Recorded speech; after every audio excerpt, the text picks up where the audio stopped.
Bueno, sabíamos que iba a ser un partido complicado, que no recibían muchos goles, que tampoco los encajaban, así que teníamos que defender bien desde el primer minuto y lo hemos hecho, pero no hemos tenido suerte cara al gol. Ha sido un partido muy disputado, como ya he dicho, contra un gran equipo. Sí, no ha sido una pena porque yo creo que sí que hemos tenido las más claras, ellos han tenido sobre todo a balón parado,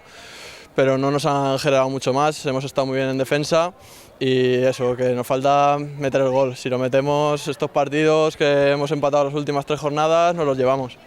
Sí, no, sabemos que en casa tenemos que ser un fortín, dejar portería cero y meter aunque sea un gol, así nos llevaremos la victoria y luego en casa, pues sea fuera, ganar lo que se pueda, conseguir todos los puntos posibles.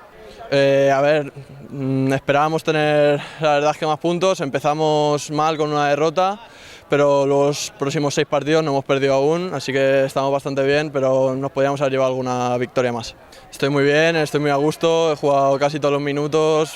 con los goles también bien, estoy muy cómodo con el equipo, con los compañeros, con el cuerpo técnico, así que muy contento. Pues que vengan a apoyarnos todos los partidos aquí, si pueden venir a casa, sea fuera que vengan también, que vamos a dejar todo por este escudo